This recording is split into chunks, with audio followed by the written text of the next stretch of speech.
What's going on? You locked in with the Innovators YouTube. You already know I got the best interviews right here, man. I got my guy, DJ Swang, in the studio. What's poppin', bro? How you doing? Man, I'm feeling good, brother. What's good with you? Nothing much, man. First, I want to say it's a pleasure and a blessing to have you here. I appreciate you coming through today. Appreciate you for having me, fam. Just to start off, let the people know where you're from and where they can find you on social media. So you can find me on social media, DJ Swang, and then also look me up at DJ Swang89 at Gmail for inquiries and blockk.com. And then I'm also doing the Twitch. The TikTok thing now. So Yeah. Swizzy Swang. Yeah. How's the TikTok thing going for you? How you like it? I'm not gonna lie, it's random. It's something different. I just started getting into it, but you realize it's a different audience, and like you start learning to use different platforms. Like I always had like a presence on Instagram and stuff, but now it's a matter of like you realize you got so much more random people doing some other stuff, and then like it's so many different trends, and the trend can like be so quick. I honestly just was trying to be consistent, find my own little niche, just do my own little thing. So I just had some ideas and just started being like, all right, I'm gonna just throw it up there. And some stuff stick, you know what I'm saying? And some stuff don't. It's just interesting what resonates with people. It's just random. Now, I agree with you on that because even with me, I wasn't doing TikTok for the longest, but this female actually keeps telling me, you need to get on TikTok. That's where she was just saying it's easier to go viral. Yeah. And I was going viral a lot with my clips. I kind of fell off. I'm not gonna lie. I need to get back on there, but I think that's a good way. Especially, I think DJs really capitalize off TikTok for sure because it's a good way for y'all to spin artist records and repost and you feel me, just kind of go viral that way for sure. Definitely. I see so many of my favorite DJs just embracing the new technology and like the whole networking and everything, and just so they coming out with ideas. And honestly, like it's easy because it's like conversations you have. We'll sit here and we'll be like, because I ended up doing one and I was like, side chick anthems your grandma used to listen to, and I just decided to think about like a whole bunch of songs that you would just, I remember as a kid, and you just think about it, you're like, this is a side chick anthem, low key, just proud to be this, that, and the other. And I just decided just make a clip, throw it on there, and then a lot of people was just like vibing to that and stuff. And so it was just other different little conversation pieces, and you just see other folks. Like it actually helps with when you trying to somebody who's an up and coming artist, and you be like, man, like let me just take your 5 best bangers or something like that. Or also when you sitting there got some people and it's like your favorite artists, it's innovative to see how many people are like embracing their different ideas and the conversations, and or they're doing their own little mixes and blends and stuff. And I just I got my own thing. I just kind of want to I got ideas and stuff, so I'm like, just throw it out there. Might as well. It'll stick to somebody. For sure. I think, with the social media, especially if you come out with something new and creative that people haven't seen before, it's over. Bruh, it's easy. It's easy. And it's like folks just sit there and it just be, and then also you learn, you got to do it in such a quick thing. Cause I've been in the game for a cool minute, and it's like you learn, you got to catch somebody's attention while you have it, and it's only a couple of seconds to do that, and you ain't got time to sit here and warm them up and do all that. Just boom, here it is, and it's like, oh snap, that is true, ha ha, and they keep scrolling. That's it. For you, what was your introduction to music at the beginning? I know you've been around the music, DJing for a long time, but what was your original introduction into music? Ooh, my original introduction. I mean, I've always been just musically inclined. My mom always just played music. She always just kept she's always had old school. And so I grew up, I'm originally from, the west side of San Bernardino. And so around there, it's very, West Coast culture. You always hear it. And I just grew up listening to all that. But my mom, she was very much into old school jazz and gospel and stuff like that. So that always kind of just become, I was always being able to be eclectic and all over the stuff. And, we also being from Southern California, you have a clash of all kinds of stuff. And, also being, growing up in the 90s, hip hop wasn't the top. It was pop, it was rock, it was all them stuff. So you was getting exposed to all that, and so I remember just like my very first days of DJing, or even before I became a DJ, it used to be like I would pick up so many different sounds and different just and I would know what how to set a tone. So my mom would always be like, son, we got guests coming, put some CDs on a little 6-disc CD changer or something like that. I always had the little vibes and all that stuff, and I knew how to cater to her or the crowd. But when she left, then here come all my raps, all my CDs and all that stuff. So I just was able to just know how to read the room and just how to do that at a young age before I even picked up some turntables. And what made you want to DJ? Honestly, other DJs' mediocrity. I got you. I ain't gonna lie. I remember just going to, it started off, just school dances, You show up and it's all these black kids and all these brown kids out here, and you got somebody trying to play techno, and you like, fam, like, you ain't even paying attention. I know you here to pick up a check, or, you got your favorite song and they sitting there and they just mess it up with some weird remix. You like, you're not even, and it's cool in certain settings, and I get your money, but like, you could tell they wasn't paying attention to the crowd, and that was the kind of thing that kind of irritated me, because I was like, you're not really. And so that was something I always kind of like leaned into, being able to read the crowd, catch the vibe, seeing what they latch onto, and then go from there and like kind of keep a whole overall vibe going. Yeah.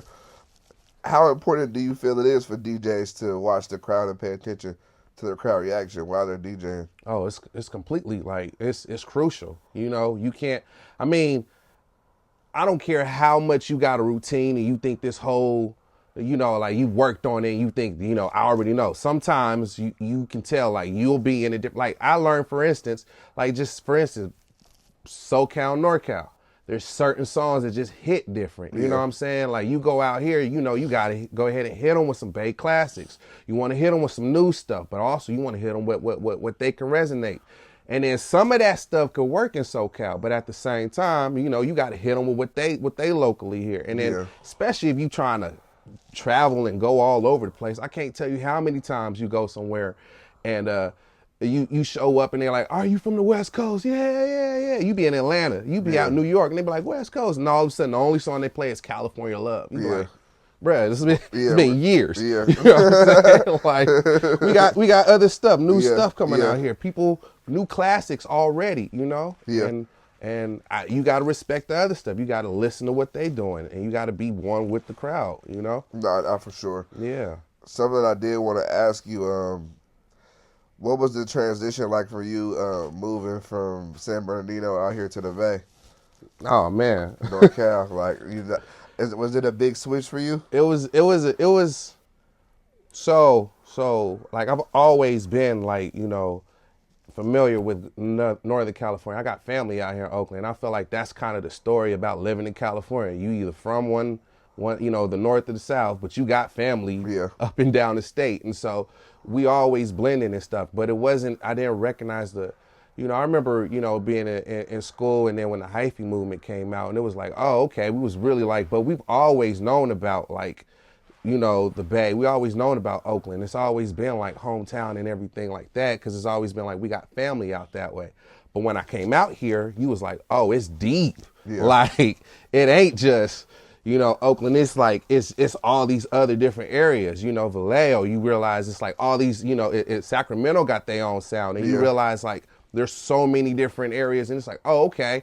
And you start realizing it's a different culture and everything. And so I remember you just, when you was young, it was on some young, dumb stuff like that NorCal versus SoCal type stuff, but I was never really on that, like it was, it was always like, we here, you know what I'm saying? And so it was interesting, because I definitely had to learn how to adjust to play with the crowd and, learn, at the time, you couldn't, in college, just, you couldn't play at a white crowd without slapping Andre Nicotina or something like that, or something, or you got to hit a Mac Dre, and that's when you learn, like, there's certain things. And then even at that time, it was like everybody was coming out with mixtapes out their backyard, throwing it on YouTube, out the closet. And so you found all these weird different local sounds that and then like I remember like slapping Mr. Fab and at first thinking this stuff was like, it's weird, it's different, but they was Yeah. like, this the fuck we They was do. going crazy. They would go crazy. You be like, all right, I'm with it. I'm with it. It's good,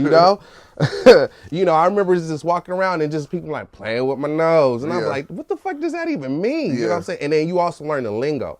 The culture clash as far as like the lingo where you come through. I remember, in Southern California, you say blood or cuz, and you have to be intentional about Yeah. that. Out here, they don't give a fuck. Yeah, it was not like that It was at all. not. It's like they'll say it in the same sentence, and we sitting there like, are we set trip? I'm trying to figure out where I'm at. They Yeah. like, man, it's the town. We don't even care. Yeah, now that is like a big difference, especially with me. Like I had the opposite. I lived out here and went to LA. Yeah. I'm like, damn, oh yeah, can't say that no more. Right. It's just like everyday lingo. You just like, all right, it's so different, but at the same time, it's so much the same. It's like little tweaks. You be like, all right, I'm home now, or I'm here now. It's like, all right, let me adjust. Yeah. What's something that you know about DJing now that you wish you knew when you first started? I would say, if you really want to make this DJing thing, DJing thing, you gotta know how to separate the artist from the business side, and then know where your strengths and weaknesses are, and like lean into that, like. Because if you really trying to do this because you love the passion and this, that, and the other, sometimes that business side going to slip away from you. You got to be able to be on top of your marketing, your budgeting, your emails, like there's all that. You have to be able to like know if that ain't your strength, tap into other people who can do that in your network, because like times is different now, it's so much going on, and you if you really about that business stuff, understand that's also going to pull away from the artistry to a degree. Like it gets tiring, it's if you really try and do this stuff like full time, you have to, pick your lane, really work into it, but understand like it's more than just, I just want to, vibe, you know what I'm saying? Cause it's actually the music industry. Yeah. And it's politics to it, you mess around and then you got to know your worth, but then also humble yourself too. Cause like, know that there's people before you who still in here grinding, getting it. And it's like, folks want to come in, they see somebody and they like, oh, I can make the whole party go. I can do this better and this, that, and the other. But it's more technical to it. And then you got to read into it. And then you also have to have like, the following and backing to do it. It costs to get into the room, Nah, I agree with you on that. Yeah. I think you're completely right. As far as like California music in general right now, how do you feel about it? I love it right now. Like I feel like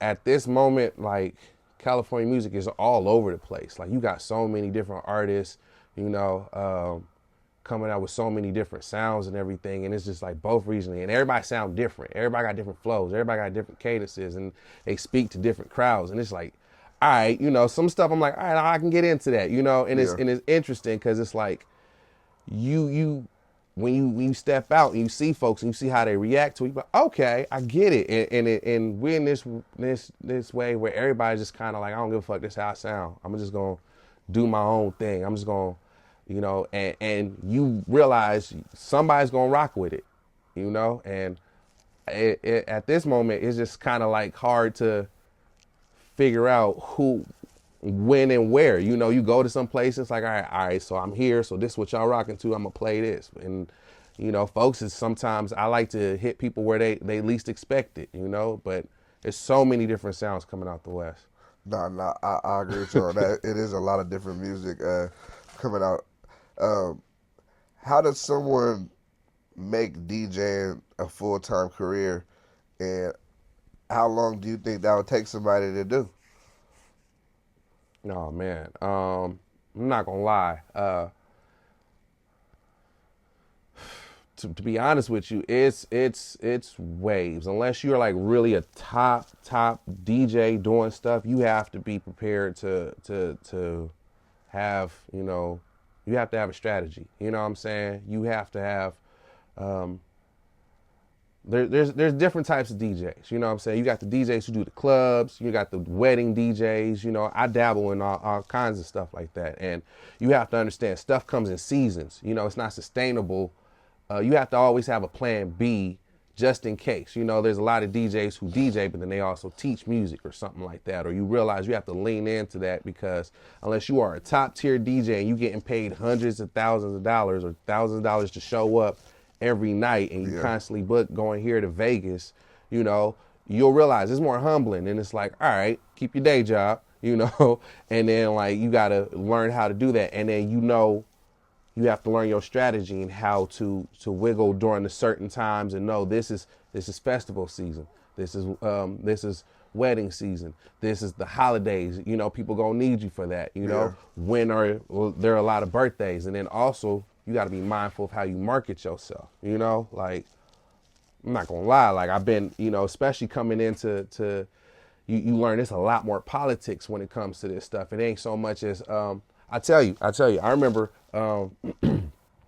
coming out here, there were certain areas where they used to tell me, don't play certain kinds of music because we don't want certain crowds to come here. Of course. You know, and that's fair. But I also remember once upon a time, and you know, I was working with a promoter and we was doing certain stuff. We actually was told, like, if you gonna DJ for us, you can't DJ at this place in Oakland, because they have certain, and that's when I knew it was like, there's some different stuff, like, you know, with this gentrification, and as far as like, you could tell like the politics is like, certain people are like, we want a certain demographic to come in here, and if you can't cater to this or something, and unfortunately, I feel like I don't see that happening too much. But I remember it happened at that one time, and I didn't know, like, the boldness for them to even request something like that, and just to name specific spots that you knew that's where, you know, the town was gonna be at. You knew that's where we was gonna be at, you know? And it was like, how dare you come off saying, like, you can't. It was out of pocket, bruh. Now I'm starting to realize, like, it's a lot of politics to the nightlife scene in general. Like, they don't want certain records played. They don't want certain people coming to their venues. They're trying to keep. They want to keep certain people out. That's a real situation for sure. Yeah, and then, like, you know, and it sucks because you be torn between your morals and like the money too, because it's like, you want to be able to get to a point where you be like, I just do the gigs I want to do. You know, I only do, you know, what I want, and I get paid fat for it, and I go home and just chill. But at the same time, you be like, man, my calendar looking open. All right, I come through what y'all want to hear. I got to cater to it. But then you hear some stuff, and it's like, I'm kind of torn. Yeah. You know? How do you work through that? Do you feel like you just, to me, I would probably just, it depends. I think I would play it, but after I got enough money or got what I needed, I probably would be kind of cool off it. But what's your opinion on dealing with stuff like that? I mean, it's nuanced. It all depends on where level you are. Like, some people, you ain't got it. Like, you need the money. It's like, I'm not gonna not eat. You know what I'm saying? I got to do what I got to do. But at the same time, like, moving forward, I'm probably not gonna rock with this spot. And then you also got to know, like, sometimes if you in a cool spot, you be like, I'm gonna bite the bullet. I don't need to. Or if you have the influence, you can bring that to folks' attention and be like, hey, y'all, this is what they said. Like, at the time, I wasn't too. I'm talking years ago, like 2013, 14 type stuff. You know, when that happened. So, you know, at that time, I wasn't really too into social media and understanding how like powerful it is to be able to just be like, oh, this is how y'all feel, yo, like, do this. And I feel like, you know how it is in California. We got that weird racism where it's like they talk money or they talk policy without really saying niggas. Yeah. You know what I'm saying? Yeah. And there's the certain terms that they do. And so it's like you have to read in between the lines. You're like, man, okay. I hear what you're saying without saying it, you know? Yeah, it's interesting. What advice would you give to an up and coming DJ? I say, like, you know, if you want to DJ, it's because you you're passionate and you feeling like you're inspired. Like most young DJs are coming in because, you know, they've seen a good DJ or they heard this and they themselves already are music lovers, you know, and so just tap into what you like, you know, and know that other people gonna rock with you and what you like.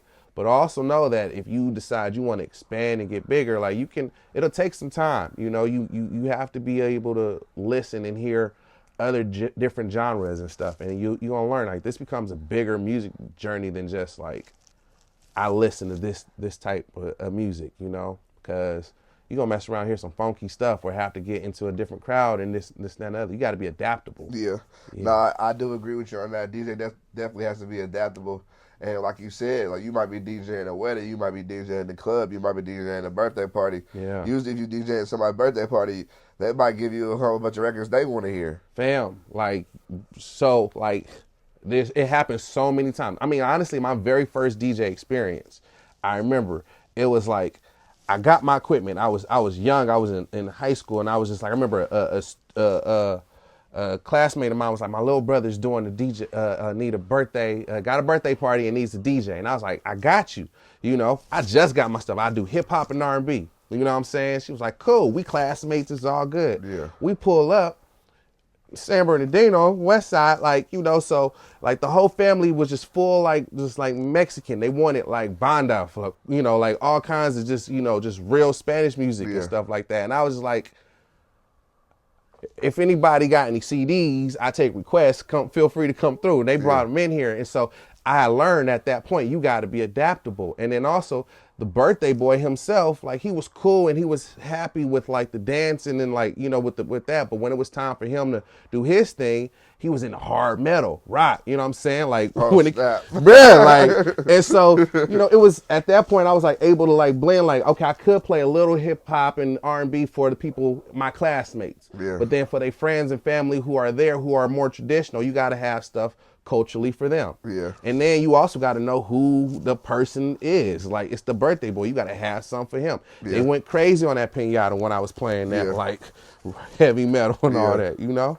Nah, I agree with you. And I think that's a credit to you as a DJ. You got to know how to cultivate the vibe. You feel me? Yeah, exactly. Exactly. Now, have you gotten into anything outside of DJing? When I say that, I mean like beat production or anything of that sort, anything in other side of the music industry? Yeah, honestly, like you find out that you always dabbling, you always mixing and always like touching little parts. Like I've actually gotten into songwriting, I've gotten into producing and stuff like that. And it just matters from and like production kind of goes hand. You find out as a DJ. All this stuff blends. And so you gonna come in there and you're gonna be in the room with folks. And it's like, as a DJ, you have an ear, you know what I'm saying? And you be like, I heard, I'm hearing this. And it's easy. You just gotta be able to like, you know that there's technical stuff to this. And there's like a difference between like, yeah, but I have honestly, I've touched into it. And it's a difference between like those who really do this stuff and then those who like touch upon it and stuff. So, but I mean, I've gotten into writing songs for people. I've helped co-produce a album before. I've hosted mixtapes. I've also, you know, like done beats and ghostwriting for other artists and stuff. And it's interesting. And it's just part of the culture. You just be in a room and just throw little stuff. And, yeah. No, that's tight. Yeah. I was wondering, but I definitely do agree with you that DJing goes hand in hand with beat production and all that type of stuff for sure. Yeah. I mean, even with just like, you know, when you doing mixes, you mess around and hear stuff that other people don't, and you be like, I make this mix that sound like this, and you kind of created something like, I ain't heard this before, and you might mess around and like, all right, play that again, and that becomes your set that you might throw in there. You start getting these little tricks in your pocket, you know, in your bag, and it's like, I know this is going to get this reaction when I come here, and you do that, and it becomes like natural, and you just start hearing different things, and it's very inspiring. And I feel like that's why so many DJs end up turning into producers, because it's just like it just happens so naturally. Yeah. Yeah. As far as like the art form of DJing, do you feel like people should DJ on the turntables, or you feel like the new I forgot what the new thing is called, but the new ones that are just like they don't have the turntables anymore? What's your opinion on that? Oh, okay. I ain't gonna lie. I tell people, like you you gotta at least learn, or at least embrace like and the historic way of it. Like, mind you, like it's a lot of technology. I ain't gonna lie. The technology nowadays, anybody could be a DJ now. Yeah. Anybody can come in here and push buttons and do this, that, and the other, and it's cool. But also at the same time, it it's something to it. As like there's certain ways and techniques and certain creativities that you find a lot of DJs nowadays are already pre-made mixes. They ain't even really doing stuff live or whatever, and they sitting there faking the funk. And it's just like it's too easy now. I feel like there's a lot of okay. I tell you, I feel like, are you trying to be a DJ or are you trying to be an influencer? Because those are two different things. Yeah. Like if you trying to just sit here and make a hot clip and just go viral real quick and this, that, and the other, like that's one thing. You can be hot for like a good 30-second, 2-minute set, but can you rock a party out for hours? Keep the energy going. Can you take people, from in here? Like you got to understand what DJing, it's like folks going through stuff. You know what I'm saying? They show up to a party to have a good time, and you have to transport them from here to where you want them to go for a duration of time. And if you can't do that, then like don't waste our time, and especially don't waste the money, because they really messing the game up.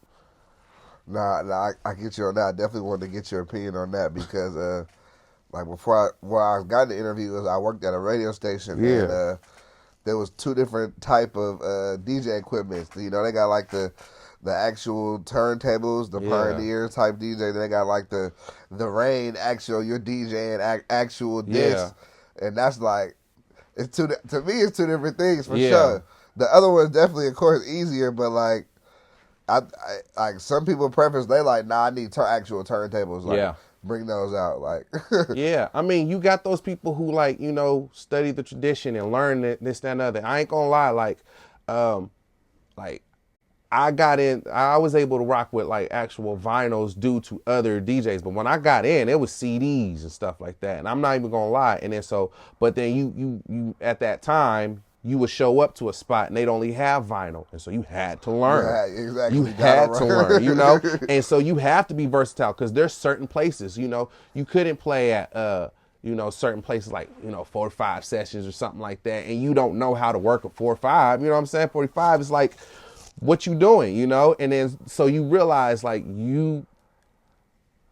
if you want to be, like there's so many DJs who are successful and they go in front of hundreds of crowds and they don't know how to scratch. They don't know how to blend. They don't know how to do that. And it's cool. You don't have to. You can hit buttons and do that kind of stuff. That's cool.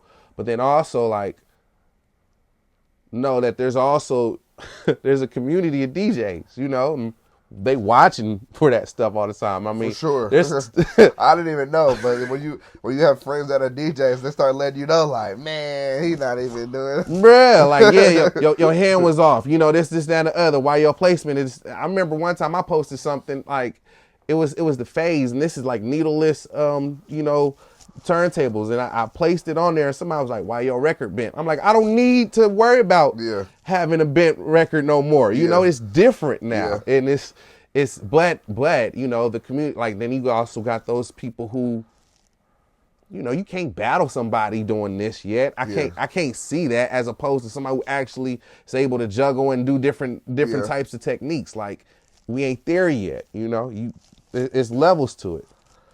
How would you say you got better at, like, blending and mixing? Like, just time and practice, or like? Yeah, that's all it is. It's just time, practice, and you have to. It's a grind. Different stuff, like, and also you have to be creative. You have to think outside the box, because there's different ways of doing that. But it's no substitute for just sitting there and grinding it out. Why should people book you as their DJ? Oh, that's easy. I mean, like it's there's you got the DJs who are in it because for whatever reason. But I know like I personally love like being able to motivate and move a crowd, and I'm good at it. Like I said, being able to transport people because you understand that whatever event it is, whether it's a festival, a wedding, you know what I'm saying? I've done celebrations of life, where somebody's passed on. And so you got people coming in there sad, had a long day. You just got let go from your job. Y'all been arguing on the way here. You running late. And and you read energy, and music is energy and vibrations and all that. And you have to be able to understand. And it takes a lot of studying and a lot of practice.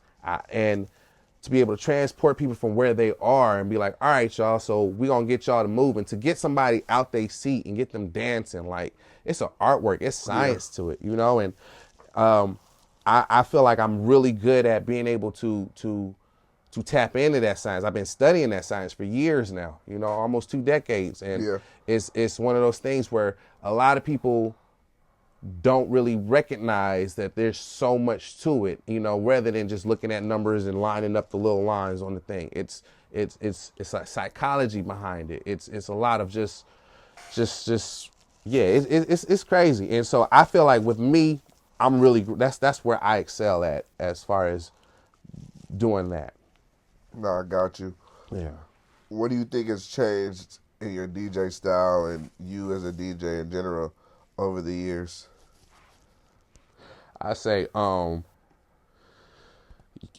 as you get older, the transitions of like recognizing like how waves and patterns and sounds are changing, but at the same time can like are it's complicated. At the same time, they're still the same. Like, for instance, I remember growing up,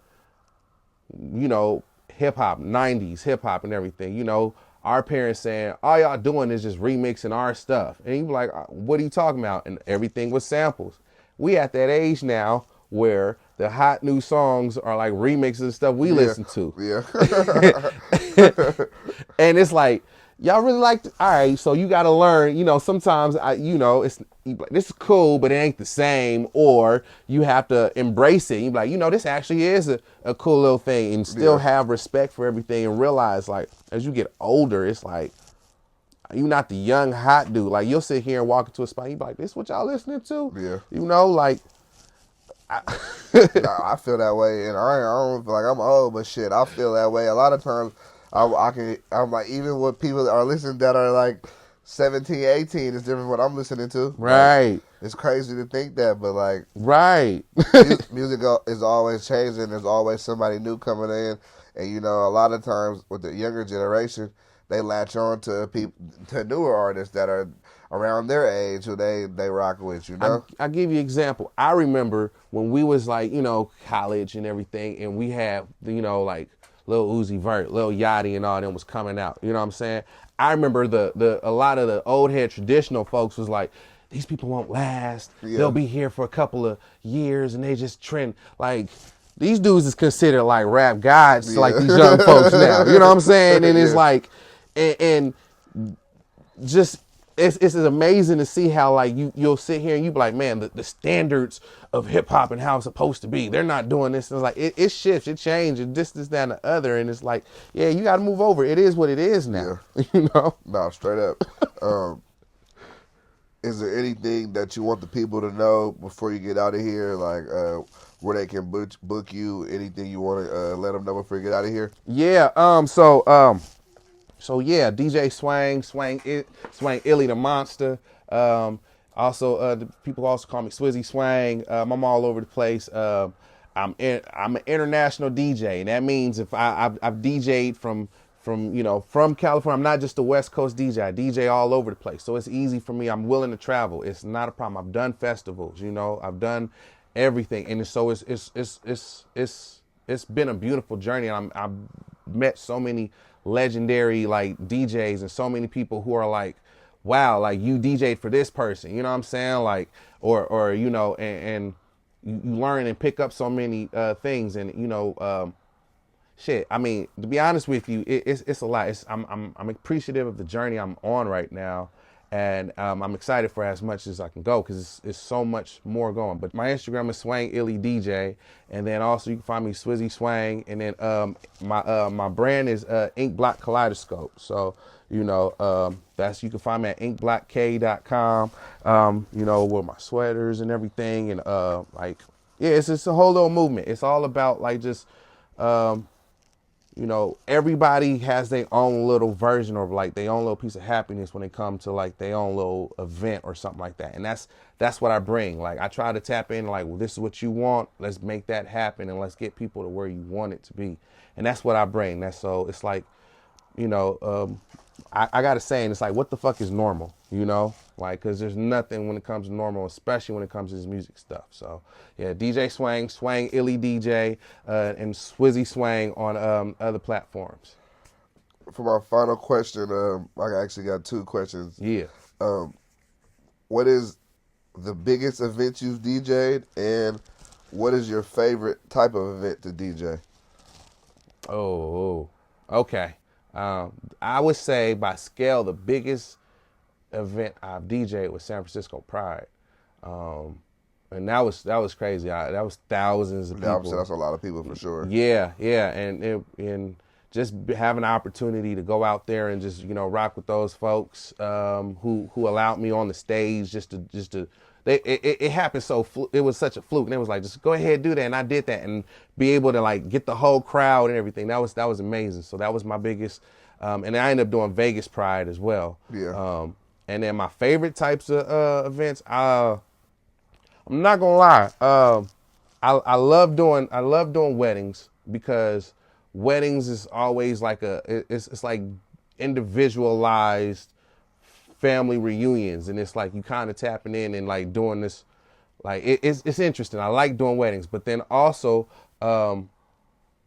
music festivals too, because music festivals and weddings are so different because just like, what is this crowd? What we doing? What is this? All right, I got you. Boom. You know what I'm saying?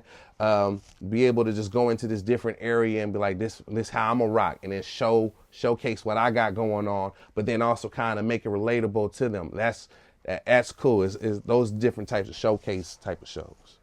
Yeah. Yeah. Nah, that I rock with that for sure. Yeah. I appreciate you pulling up to do the interview. Y'all make sure to tap in. Y'all make sure to book him to DJ for y'all. You feel me? California, West Coast, East Coast, International, whatever y'all looking for, he can make it happen. We got DJ Swang in the building. I appreciate you pulling up. For sure. We locked in with the Innovators. You already know we got the best interviews right here. We locked in.